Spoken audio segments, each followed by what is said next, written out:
टीना, मीना और रीना नाम की 3 बहनें अपने मायके आई हुई थी। एक दिन वे खेतों में टहलते हुए अपने अपने पतियों की खूबियों के बारे में बातें करने लगी। टीना ने गर्व से कहा, मेरे पति एक बड़े काबिल वकील हैं।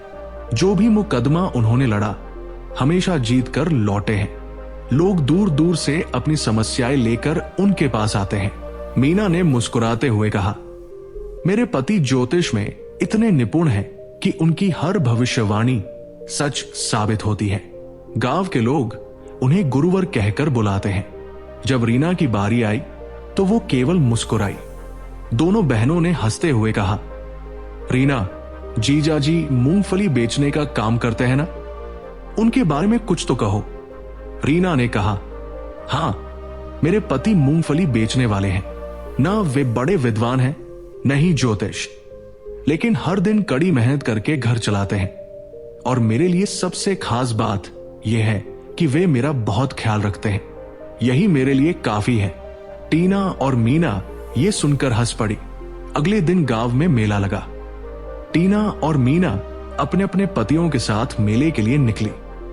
रीना का पति मेले में अपनी रेडी लगाकर मूंगफली बेच रहा था, तो रीना तीनों बहनों के जो पिता थे उनके साथ मेले के लिए निकली।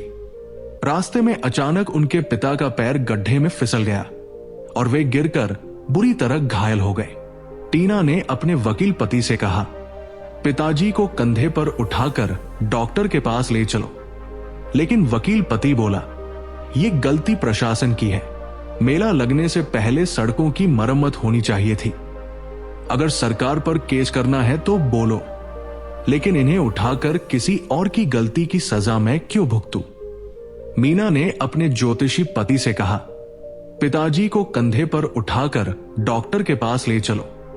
लेकिन ज्योतिषी पति बोला, ग्रहों की चाल बताती है कि आज तुम्हारे पिता को यह घटना झेलनी ही थी।